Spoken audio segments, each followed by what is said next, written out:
Hi everyone and welcome to L.A.L.L Nutrition. My name is L.A.L.L and I'm a holistic nutritionist.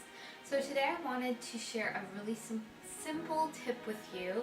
It's something that's simple but it's not simple at the same time that'll help you with your digestion and really help you eat the right amount of food you're supposed to eat for your own body, because we're all so different.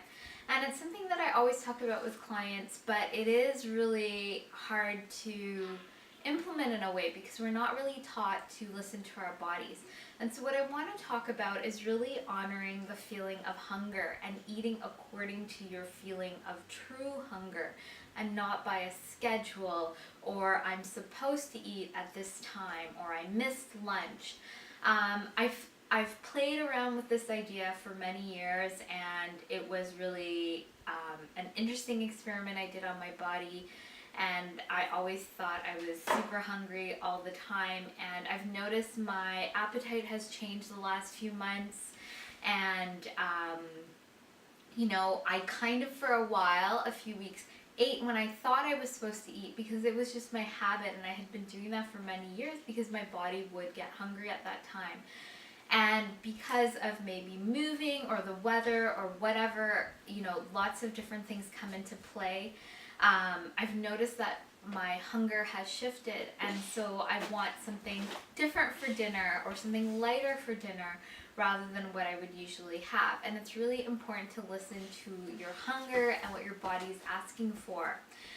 And when you are able to do that, you're able to really I don't want to even say manage your weight, but manage sort of your health and the way you feel in your body.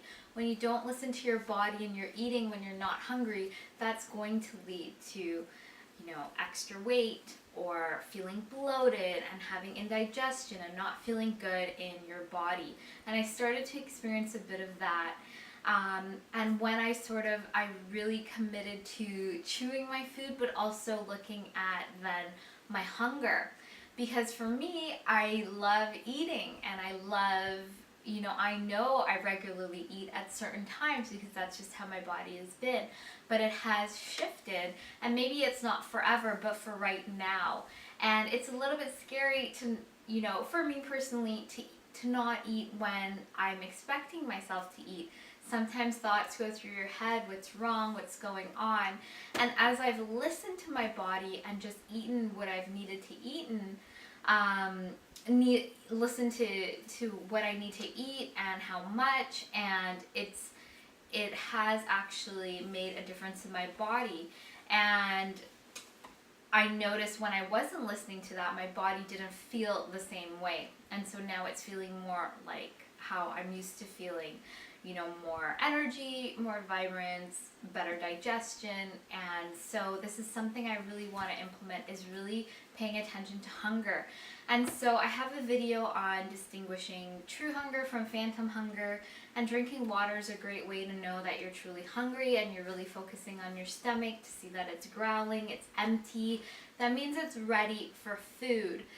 I don't eat according to a schedule every 2 hours or every 3 hours or anything like that. It is, in a way, a little bit silly of us to think that we know better than our bodies, which are very complex biological machines, you could say. And the nuances and what it knows, really tuning into how your body feels and its sensations of hunger, is your best bet to feeding yourself. And also, it means your body's ready for food when it's actually hungry. If you eat when you're not hungry, your body's not going to be able to secrete the right amount of, gastric juices and enzymes and all of that, and actually prepare your body to digest the food, to actually extract the nutrition from it. So it's really important to pay attention to your hunger. And that might shift over time. And if you're really in tune with your body and knowing when it's hungry, you're able to kind of change with the seasons, with, what might be going on in your life, where everything is so interconnected in our lives that it's important to look at that. I look at my son, as sometimes one day he's more hungry than another day. He has a growth spurt, etc. And, you have to sort of go with the flow with that. So some keys to knowing that you're truly hungry, again, I'll link my video with phantom versus true hunger, but you can use water. So when you drink water and you still have sort of, you're always focusing on your stomach to know that it's growling and it wants food, not that you think you want food or it's time to eat. You're really focusing on your physical body in your stomach, if it's growling, if it's empty, if it wants food. And if you drink water, sometimes when we think we're hungry, we're really thirsty. And if you drink water and it's not satisfying you because your stomach keeps growling, then you're really hungry. And you'll notice that food will taste better, it will digest better. And then also another thing is to focus on when you really are full and satisfied, and chewing really well helps with that. So I hope this video has helped you. Sort of a long-winded way to say to listen to hunger, but I think it's something so simple and it is not emphasized enough when we're talking about eating well. We kind of just focus on the food and we assume we all know when we're hungry, and it's something that we really bypass because we are eating in front of screens, we are eating in a rush, we are not really focused on what we're doing, and so that leads to digestive issues. It's the start of digestive issues, and if we can really just come into focusing on our bodies, and it's the foundation and starting point, we'll be much better, ahead in the health game and just in tune with our own bodies. So I hope this video has helped you. Please be sure to like it, please share, and please subscribe, and I look forward to sharing more with you, and I'll talk to you soon. Bye! Bye!